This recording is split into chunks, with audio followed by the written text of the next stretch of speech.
In the vast machinery of the Roman Empire, where war, ambition, and politics shaped destinies, there existed a crime that the Romans considered so heinous that no ordinary penalty could suffice. It was not treason against the Senate, nor conspiracy against the emperor, nor even the uprising of a rebellious army. For Rome, there was something even more vile: parricide, the murder of a father or mother. At the heart of the Roman mindset, the family was more than a mere group of relatives. It was a sacred institution, the core upon which all social and political order was built.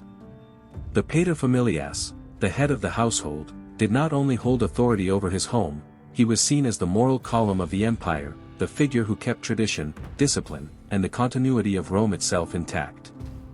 To attack him was not merely a private offense, it was a challenge to the invisible fabric that sustained civilization. The parricide, therefore, was not seen as just another criminal. He was a monster, someone who had betrayed natural law, forsaken filial duty, and corrupted the most basic principle of respect. The Romans conceived of him as an unnatural being, incapable of coexisting with other men. And for a society that found its power rooted in the family, this crime deserved something worse than death: it deserved total annihilation. Hence arose a singular, chilling, and highly symbolic punishment, the pena culiae. It was not merely about executing the guilty, it was about erasing him from the physical and spiritual world. While other criminals could be crucified, beheaded, or thrown to wild beasts, the parricide had to vanish in a ritualized act of violence, isolated from the living, deprived of a grave, condemned to oblivion. The pena culiae did more than punish. It sent a message: blood turned against blood deserves no redemption. It was Rome making clear that, beyond armies and conquests, the true pillar of the empire was the family, and anyone daring to profane it had to pay a price far higher than mere life. Within the vast framework of Roman law, where every crime had its penalty, parricide held a unique place. References to this crime date back to very early times, but it was during the final centuries of the Republic that it was most forcefully codified. The key instrument was the Lex Pompeia de Parricidiis, enacted under the mandate of Gnaeus Pompeius Magnus, one of the most powerful men of his time. This law did not invent the pena culiae but consolidated and formalized it as the specific punishment for those who murdered their parents. With it, Rome elevated to legal status what was already conceived as an absolute social taboo.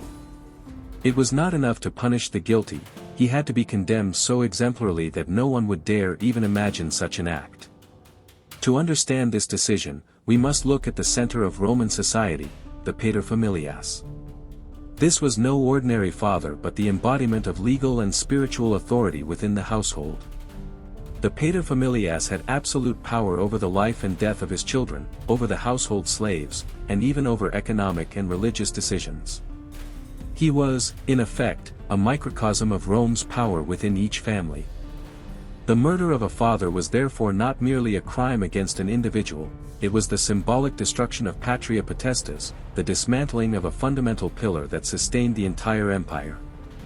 The Romans understood it as an unnatural act, a corruption of the very order of the universe. Just as the cosmos depended on the balance between gods and men, Rome depended on respect between parents and children. For this reason, the pena culiae was conceived not as a simple execution but as a ritual charged with symbolism.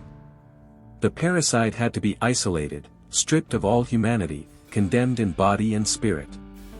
The law sought not merely to eliminate him but to erase his existence, deny him burial, and sever all ties with the living and the dead. In a sense, the enactment of this punishment reflects Rome's profound fear, that the family, the core of its identity, could disintegrate from within. And for the Romans, no enemy army could be as dangerous as a son who raised his hand against his own father. The pena culiae was not merely a method of execution, it was a ritual of meanings. Every element was chosen to transform the parricide's death into a moral lesson and a terrifying spectacle. And the key to this symbolism lay in the animals that shared the condemned man's fate inside the sack. According to the most widely cited records in Justinian's Digest, the parricide was sewn into a leather sack with a dog, a snake, a monkey, and a rooster. For creatures that, at first glance, might seem arbitrary, but in the Roman mindset carried specific cultural weight. The dog, in Rome, it could symbolize loyalty and the guardian of the home, but it was also associated with carrion, impurity, and that which prowls between life and death. For the parricide to share his agony with a dog emphasized his dishonor. He deserved not the company of men but of beasts that sense decay. The snake, cold, stealthy, and treacherous, it was for the Romans the very emblem of perfidy. Poets and philosophers described it as a creature of eternal deceit, and no being could better embody a son's betrayal of his father. Confined with a snake, the parricide faced the mirror of his own crime. The monkey, an exotic animal, rare in Rome, that inspired not sympathy but unease. It was seen as a grotesque parody of man, a distorted imitation of humanity. Its presence in the sack transformed the parricide into what he had chosen to become, a caricature of humankind, someone who had denied his very essence. The rooster, especially the black rooster, was linked to the unknown, to chaos, and to ominous omens. Its crow, echoing within the darkness of the sack, was the final sound before disappearance, a ritual cry announcing the ultimate condemnation. For the Romans, it was the herald of fate, the messenger of the inevitable. Together, these animals were not merely macabre companions, they were living symbols of the moral chaos unleashed by the crime. Inside the sack there was no order, no hierarchy, no law, only confusion, fear, and violence. It was as if Rome had designed a miniature, deformed universe where the parricide was trapped, a portable hell sewn in leather. Some jurists compared this punishment to an inverted return to the womb. Instead of being born, the condemned was delivered into the abyss, surrounded not by family but by beasts, and expelled not toward life but toward nothingness. In that detail lay the Roman logic.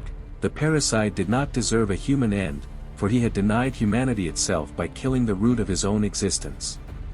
The Pena Culiae was not an improvised execution. It was not a lynching or a spontaneous act of vengeance. It was, above all, a calculated ritual, carefully measured, designed to strip the parricide of his humanity before killing him. Everything began with the flogging. The condemned was brought before the crowd and whipped with rods, not only to inflict physical pain, but to make clear that Roman law had reduced him to the lowest possible status. He was no longer a citizen, nor a son, nor even a man. He was a traitor to the very essence of Rome. Then came the preparation of the cullius, the leather sack. Large, thick, and sealed on all sides except for a single opening, it was hand-stitched by the executioners. Into it went not only the parricide, but one by one, the animals, the growling dog, the writhing serpent, the screeching monkey, the frantically flapping rooster. The condemned, bound and unable to move, was trapped in that living prison, surrounded by symbols of impurity and chaos. The sack was not merely a tool, it was a stage for symbolic horror. Inside it, the parricide lost all connection to the human world. No open air, no ground beneath his feet, no company of his kind. He was submerged in a hellish parody of life, condemned to die amid howls, hisses, screeches, and frantic crowing. Once sealed, the sack was carried by soldiers to a nearby river. In Rome, it was usually the Tiber, though in the provinces, other rivers were used. And here lay the final cruelty. The parricide was denied what every Roman expected after death: a burial, a funeral rite, a tomb.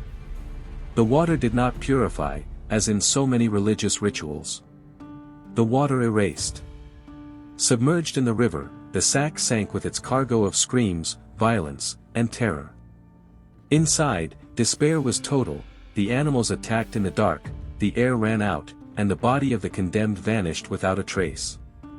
With this ritual, Rome did not merely execute the parricide, it erased him from history. No tomb, no memory, no remains. It was the most radical way to say, this crime deserves not remembrance, only oblivion. The message was clear: if you dared to raise your hand against your parents, Rome would not only kill you, it would tear you from the world, cast you into chaos, and make your name disappear as if you had never existed. The Pena Culiae was, for centuries, one of the most feared and symbolic punishments in Roman law. Yet even in a society accustomed to blood spectacles and public brutality, there came a time when this ritual lost its meaning and became a relic of the past.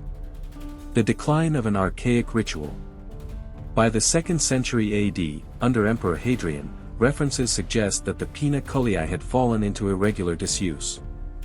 Hadrian briefly reintroduced it, not out of cruelty, but as a way to reaffirm Rome's legal tradition and emphasize the gravity of parricide. However, its application was sporadic and never again became a common punishment. The mere fact that it had to be restored already showed that Roman society had begun to view this practice as excessive, theatrical, and unnecessary in a world where other methods of execution, such as beheading or burning, were quicker and more efficient. The influence of Christianity. The final change came with the rise of Christianity. From the 4th century AD onward, as Emperor Constantine and his successors transformed the empire into a Christianized society, the old pagan rituals of execution began to disappear. Christianity introduced a new view of life, death, and justice, the salvation of the soul, the value of repentance, and the idea that even criminals could attain divine forgiveness. Within this framework, a punishment so filled with pagan symbolism and spiritual erasure, as the Pina Culii no longer had a place. The last echo in the laws. The last major reference to this punishment appears in the Codex Justinianus, compiled in the 6th century AD under Emperor Justinian I. There, the Pina Culii is still mentioned as a theoretical penalty, but by that time it was no longer practiced. It had become a historical remnant, a memory of how Rome once punished what it saw as the most unnatural of crimes. By the end of antiquity, the Pina Culii had ceased to be practiced, but it had not been forgotten. It remained alive in legal texts and in the collective memory as a reminder of the fear that Rome sought to instill. It was the ultimate expression of the idea that some crimes deserved not only death, but the complete annihilation of the guilty. In the end, the disappearance of this punishment was not the result of mercy, but of cultural evolution. Rome no longer needed such dark rituals to sustain its authority. Christianity, imperial bureaucracy, and military discipline had taken their place. The Pina Culii was not simply a legal punishment, but a mirror of the Roman mind, a society that venerated order, the authority of the father, and family cohesion as the pillars of the state. To kill a father or mother was not just a personal crime, it was a sacrilege against the very structure of the Roman world, an affront to the gods, tradition, and the continuity of the community. That is why the punishment sought not merely death, but total annihilation. The parricide was stripped of humanity, sewn together with symbols of chaos and corruption, and cast into the waters without grave or memory. For Rome, such a man or woman did not deserve to rest in the earth, to be remembered by their kin, or to reach any afterlife. They were to be erased. The fact that the practice eventually disappeared also reflects Rome's own transformation, from ritualistic and symbolic paganism to moral and legalistic Christianity. The punishment of the sack, so theatrical and charged with meaning, no longer had a place in a society beginning to care more about the salvation of the soul than the public display of horror. Yet what is most disturbing about the Pina Culii is not merely its violence, but what it reveals about the fragility of human order. Rome, for all its greatness, deeply feared the collapse of the family and paternal authority. That fear led it to create a punishment unique in history, a ritual of extermination that turned the criminal into a living symbol of disgrace. Today, centuries later, we can ask ourselves: can justice exist without sowing fear? Does order need cruelty to sustain itself? Rome believed it did. And that is why, though its empire fell, the echo of the Pina Culii still resounds in our ears as a reminder of how far a civilization can go to protect what it holds sacred.